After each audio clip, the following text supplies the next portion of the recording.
Olá, bom dia. Os acidentes de motos no Maranhão, principalmente no interior, chamam muita atenção das autoridades médicas. Só para você ter uma ideia, o Estado chega a gastar 150 milhões de reais em atendimento às pessoas que são vítimas desses acidentes e o tempo que elas passam no hospital. É sobre isso que nós vamos falar no programa de hoje, porque quem vem me contar detalhes de todo esse problema é o doutor Mauro César Oliveira, que é presidente da Associação Médica do Maranhão. Bom dia, doutor Mauro. Bom dia, é um prazer estar aqui no seu programa. Obrigado pelo convite. Obrigado por ter vindo. Esses números deixam a gente meio impressionados, né? Quando a gente vai comparar os números de acidentes de moto com os números de acidentes de carro, a gente fica impressionado com os números. Vocês também ainda chegam a se impressionar ou já estão acostumados com esses números assim? Com certeza, dá para impressionar sim. Bom, essa iniciativa da Associação Médica do Maranhão, que é na verdade um alerta, né, à população, à imprensa, às autoridades, ela é baseada em um estudo feito pela Associação Brasileira de Medicina do Tráfego, que fez um levantamento do ano 2000 até o ano 2016 sobre os números de acidentes de trânsito. Sim. E o que nos chamou a atenção são os índices do Maranhão. E nós temos aqui alguns índices que são destaques a nível nacional.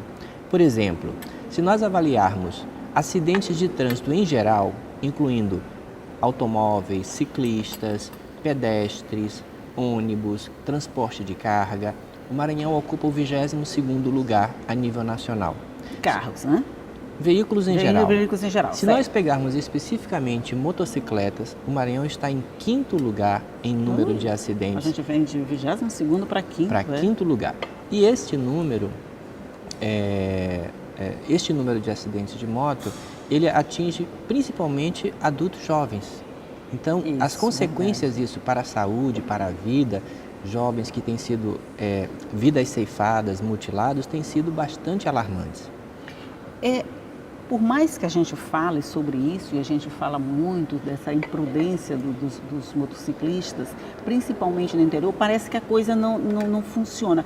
O uso do capacete, por exemplo, parece uma coisa tão elementar, tão simples, tão natural para qualquer motoqueiro, mas por que essa resistência? Na opinião de vocês, o que leva eles a se arriscarem tanto com o capacete aqui no cotovelo, protegendo o cotovelo, ao invés de proteger a cabeça? Olha, infelizmente nós verificamos isso realmente, principalmente no interior do estado, não são todos os municípios, né? Apesar das constantes campanhas e fiscalizações do Detran, Polícia Rodoviária Federal, Ministério Público, das autoridades, ainda se verifica, ainda se constata bastante o descumprimento de leis de trânsito no que se refere à motocicleta no interior do estado. Um outro dado interessante dessa pesquisa é quanto por cento os acidentes elevaram nos últimos anos. Então, eu falei que a pesquisa, ela mostra, aqui falando de acidentes de moto especificamente. A pesquisa, ela mostra de dados de 2006 a 2016. O Maranhão foi o estado que teve o maior índice de aumento. Aumentou 185% o número de acidentes de moto nesse período, de 2000 a 2016. 16 anos, sim. E, em segundo lugar, vem o Piauí, com 152% de aumento. Veja bem, Maranhão teve 185% de aumento. Olha só, estados como Rio de Janeiro, que tem muita motocicleta, de 2000 a 2016, aumentou o número de acidentes de moto em 23%. 23% o Rio de Janeiro. O Maranhão aumentou 185% em acidentes. Não vou nem multiplicar porque eu não vou conseguir fazer. Mas o que justifica, na opinião de vocês, um crescimento dessa natureza? Se a gente levar em conta que a nossa frota com certeza, a nossa frota é do Piauí, vamos logo pegar o nosso vizinho e fazer o mesmo. Por coincidência, o Piauí ele vem em segundo lugar nesse crescimento, e com 152% de aumento. Pois é, o que leva estados, por exemplo, como esses dois, Maranhão e Piauí, que com certeza tem uma frota menor do que do Rio de Janeiro, mas tem vamos dizer, uma falta de responsabilidade no trânsito muito maior. Dois dados chamam a atenção. Primeiro, a grande elevação do número de veículos. Né? Veículos, estamos falando aqui, o que mais chamou a atenção foi o acidente de moto, então os veículos, estamos falando de motocicletas. Em 2000, o Maranhão tinha 65 mil motocicletas aproximadamente. Falando números exatos, 65.524, segundo dados do Denatran. Isso que ano, só para lembrar? Em 2000. 2000, sim, no início da pesquisa. 65 mil. Uhum. Em 2016, esse número salta para quase 1 milhão de motocicletas. São 934 mil motocicletas. Meu Deus! Quase 1 milhão. Bom, isso é uma coisa boa, porque as pessoas elas têm facilidade de um crédito mais facilitado, é um veículo de fácil locomoção. No entanto, esse aumento do número de veículos, ele não vem acompanhado do aumento dos cuidados para uso do veículo, sim. do cumprimento das leis de trânsito, especialmente em alguns municípios do interior. E voltamos a frisar, a preocupação da associação médica não é perseguir a pessoa que tem a sua moto e usa dela para o trabalho, não, é preservar a vida e a saúde das pessoas. Por isso que o nosso alerta, a nossa campanha se chama A Favor da Vida, em defesa da vida e a favor do trânsito em defesa da vida. Em defesa da vida. Essa campanha precisa, ela é urgente, quer dizer, ela já está sendo desenvolvida, mas ela é urgente e precisa de mais divulgação. Sobre isso nós vamos falar no próximo bloco, fazer um rápido intervalinho, mas a gente volta já já, só um minuto.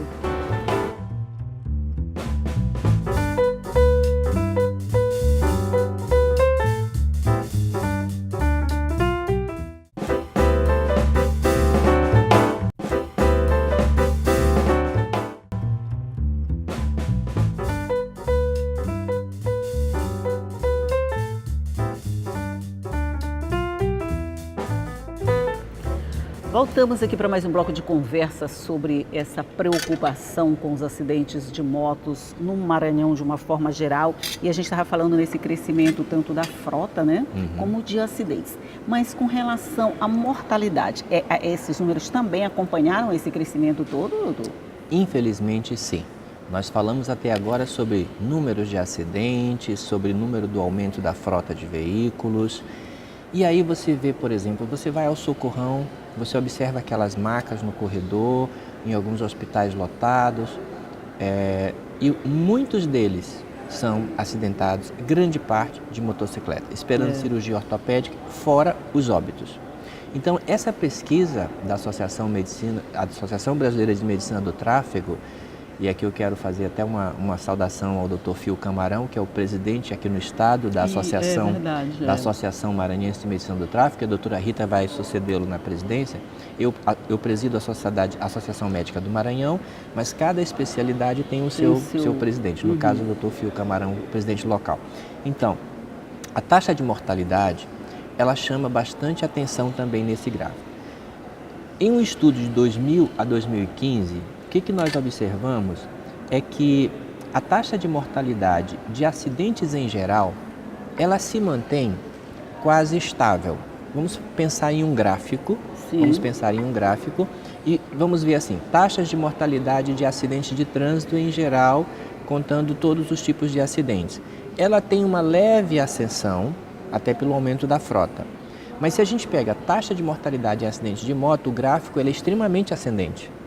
Ele é um gráfico que sobe o tempo todo. Exatamente, é um gráfico extremamente ascendente.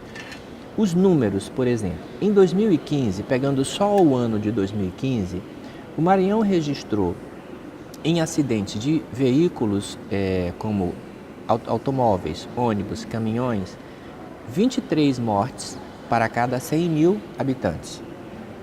Motocicletas foram 185 para cada 100 mil habitantes. Esse número também me chamou a atenção. Para cada 100 mil habitantes. 23 mil para todos os veículos e 135 mil para 100 mil. Se você separa, né, acidentes de moto e acidentes de pedestres, ciclistas, automóveis, ônibus, os outros veículos, eles calculam em torno de 23 mortos para cada 100 mil habitantes ano. E motocicleta, 185 mortes para cada 100 mil habitantes ano. É um número então, muito alto. É necessário que sejam tomadas as medidas simples de cumprimento das leis de trânsito para proteger a vida e a saúde das pessoas nesse ponto especificamente. Por exemplo, os motociclistas, de alguma forma, eles ainda não atentaram para essa grandiosidade, vamos dizer assim, até entre aspas, desses números, porque a cada dia eles vão subindo mais.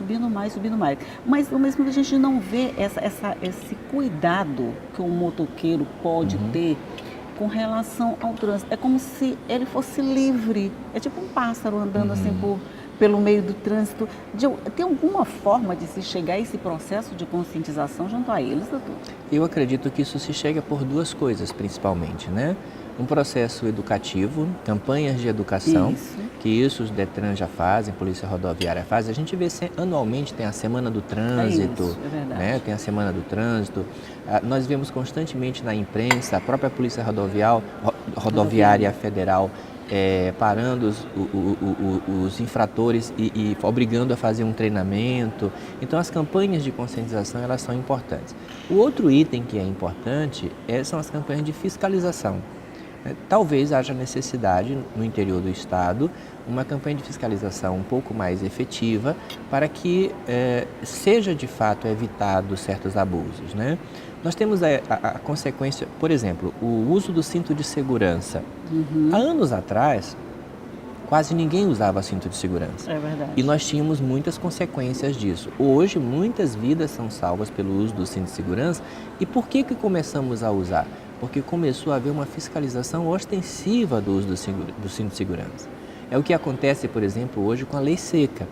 Muitas pessoas usavam bebida alcoólica e depois dirigiam naturalmente porque não havia muita repressão. Agora já está havendo está sendo coibido, está havendo fiscalização, o blitz, as pessoas já evitam sair de casa dirigindo se sabe que vai, se sabe que vai beber. Que Exatamente. Podem ter uma fiscalização pela frente e com isso uma punição, vamos dizer assim. Nas cidades do interior, lá bem no interior do estado, eu imagino que a coisa seja um pouquinho mais difícil, essa fiscalização.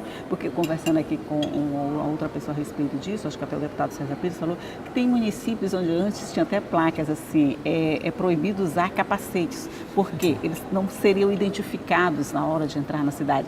Esses pensamentos assim, essas histórias assim, atrapalham ainda mais esse trabalho que vocês fazem pela essa manutenção da paz e da vida no trânsito. Sim.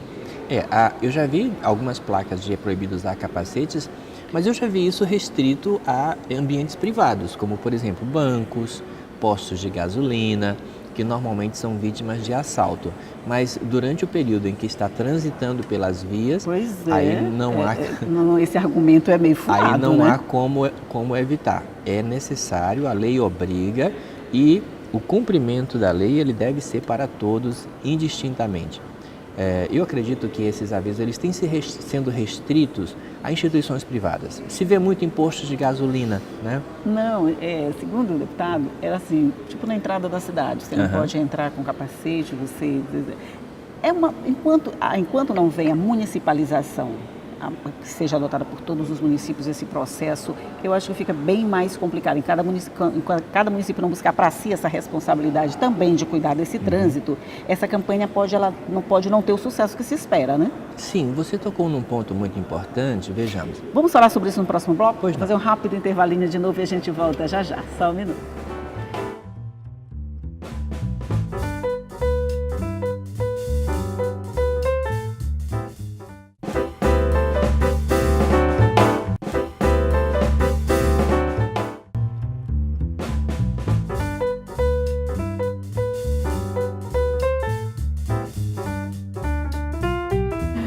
De volta aqui para o nosso último bloco de conversa sobre esses números de acidentes no trânsito e cada vez que eu escuto fico mais alarmada ainda. Mas a gente estava falando sobre esse processo de municipalização, até que ponto ele pode ajudar nesse tipo de campanha? Bom, os municípios eles podem ser os mais distantes que forem, né? Mas o município ele tem um prefeito, ele tem uma Câmara de Vereadores, ele tem um juiz responsável, ele tem um promotor responsável, ele tem um delegado de polícia e essas autoridades elas são os responsáveis por fazer cumprir a lei, né? Então, há que haver também uma sensibilidade, não, claro, a população é muito importante, mas também das autoridades para que no seu município seja um exemplo de que tudo transcorra conforme tem que ser. A gente tem na nossa Constituição que a lei é para todos, né? Então, cada município com as autoridades locais, acredito que deva também se mobilizar nesse sentido. Não só no cumprimento, cumprir por cumprir a lei, mas pensando também na saúde da população, na saúde do seu cidadão, do município e até mesmo nos custos do município. Eu dizer isso, era uma economia boa que se fazer, né? Você citou muito oportunamente o que tem se gastado com traumas. Se nós verificarmos o que o Estado do Maranhão gasta, somando a rede estadual de saúde, as UPAs, os hospitais municipais que atendem pronto atendimento, há um cálculo pelos órgãos do governo que isso chega a 150 milhões de reais por ano apenas com traumas de acidente de trânsito. É muito dinheiro. Fora o que se gasta com previdência, né?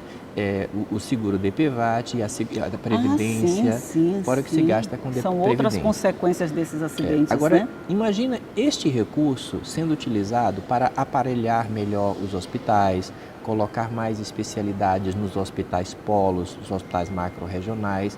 Eles trariam um atendimento à população de muito melhor qualidade. Com toda certeza. Com relação ao Nordeste, a gente falou aí de tudo. O Maranhão, de alguma forma, a gente falou agora Maranhão e Piauí que cresceram no número de acidentes. Exatamente. Mas eu falo assim, o Maranhão com relação ao Nordeste, qual é a posição dele dentro dessa região? Bom, no início da pesquisa foi verificado que o Maranhão ele estava abaixo da média do Nordeste em termos de acidentes de trânsito em geral. Lá em 2000. Lá em 2000. Isso, pegando acidentes em geral, né? Ele tinha uma taxa de 8,3 para cada 100 mil habitantes e o Nordeste em torno de 13. Falando de acidente em geral, porque aqueles índices mais altos que nós colocamos foi apenas falando de motocicletas, que os índices são bem elevados. Né? Quando se fala acidentes em geral, há um acréscimo, mas o acréscimo não é tão grande, porque tem acidentes, por exemplo, como acidentes de ônibus, que não são... o nosso café aqui para falar desse assunto indigesto. Muito obrigado. Está bem, obrigado. Então, falando em acidentes em geral, o Maranhão, no ano 2000, no início da pesquisa, ele tinha um índice abaixo da média do Nordeste, entre 8,3 acidentes para cada 100 mil habitantes por ano, e o Nordeste em torno de 13. No final da pesquisa, que foi em 2016, o Maranhão ultrapassou a média do Nordeste. Ele chega a 23,7 acidentes para cada 100 mil habitantes, enquanto o Nordeste subiu apenas para 21. Quer dizer, o nosso número de acidentes aumentou mais que a média dos outros estados. Meu Deus. Assim, daqui a algum tempo, com o comportamento que se tem hoje, nessa realidade que a gente tem hoje, vocês imaginam que daqui a 10 anos, por exemplo, nem vou botar esse período todo aí da primeira pesquisa de 16 anos, mas daqui a uns 10 anos, a gente vai ter uma mudança nesse quadro para melhor? Vocês contam com essa perspectiva? Nós esperamos que sim. Todos os órgãos voltados para o trânsito estão voltados nesse sentido, né? Tivemos um contato com a diretora do Detran, que está completamente sensível, e não só sensível, mas também mobilizada nesse sentido, né? Também o Ministério Público, a Polícia Rodoviária Federal, para que esse quadro seja combatido e revertido. Isso é uma coisa que precisa ser ressaltada, que as autoridades não estão inertes a esse problema, né? Infelizmente, grande parte é por uma certa um sentido de segurança em que a pessoa acha que não vai acontecer com ela, sempre acha, e acaba se desleixando um pouco naqueles locais povoados e que já não tem tanta fiscalização. Deixa-se o capacete em casa, ou se verifica, infelizmente, às vezes, uma família inteira em cima de uma motocicleta. É isso que eu queria dizer. A gente diz assim, a pessoa tem uma sensação de segurança, isso não vai acontecer comigo. Mas na medida em que o pai bota uma família inteirinha em cima de uma moto como se ela fosse um carro, há um bebê na frente, um menino no meio, a mãe atrás, e se bobear ainda vem um mais atrás, e segurando, como né? mochila. Mas aí não é apostar demais na sorte. É verdade. Você vê um bebê, uma criança de 4, 5 anos no tanque de combustível, segurando no guidão. Exatamente. Que segurança essa criança pode ter no momento de um freio? Se o adulto, somente na moto, ele já corre um perigo, imagina uma criança. Então isso, infelizmente, tem sido a grande causa desses índices alarmantes que nós temos verificado, né? Então, há que haver uma conscientização, a fiscalização também, para que a gente evite o quanto a saúde do jovem, porque isso acontece principalmente com adulto jovem, exatamente, né? O quanto a que saúde é mais seguro de si, afetada. acha que as coisas só acontecem com os outros, verdade, né? É verdade. Então, uma fiscalização bem feita e uma conscientização também, a gente evitaria grande coisa nessa história, com né? certeza. Foram dois passos interessantes. É o que nós esperamos com esse alerta, conseguir nos próximos anos reverter esse quadro e que o Maranhão passe a figurar como um exemplo, como temos alguns municípios no interior que já conseguiram isso, né? Um exemplo de preservar a vida do seu cidadão, evitar esses índices alarmantes de mortalidade e acidentados, ter um recurso da saúde mais voltado para a prevenção e melhor aparelhamento do Estado e que não se tenha que gastar tanto com acidentados. Olha, eu espero que quando o senhor voltar aqui, não depois de 16 anos, mas quando o senhor voltar aqui daqui a um tempinho, me diga que esses números mudaram, que a gente tem uma outra realidade, que a nossa população está mais conscientizada e que os acidentes de moto deixaram de ser tão frequentes assim, que a gente está bem melhor na pesquisa, a gente está bem na fita em relação a pesquisas, porque agora a gente está mal para chuchu, né? A gente não está muito bem, não. O nosso tema hoje foi sobre essa pesquisa da Associação Brasileira de Medição do Tráfego, mas nós estamos à disposição, a Associação Médica do Maranhão, também para falar de coisas bem mais positivas no que se refere à nossa saúde. Vamos fazer uma entrevista mais positiva, porque essa foi só números mas alarmantes. Eu acredito Fiquei bem alarmada mesmo. O que ela tem de positiva é trazer essa preocupação e esse alerta para que a gente possa, na certeza de mudar esse quadro. Pois é sabendo o que não está certo que a gente procura fazer o que é certo, né? Perfeitamente. Doutor Mauro César Oliveira, muito obrigada pela sua participação no nosso programa. Bom dia para o senhor. Muito obrigado, eu que agradeço a gentileza e essa oportunidade. Vamos continuar tomando café? Eu só me despedir aqui. Bom dia para você também. Essa entrevista, você sabe, fica no nosso site. Você pode rever a hora que você quiser. Essa e qualquer uma outra, como eu te digo, todos os dias. Mas eu vou te lembrar também que todos os dias eu estou aqui. É só você acessar, que a gente está aqui às 8h30 esperando por você, com muita informação para tornar o seu dia muito bom. Tchau!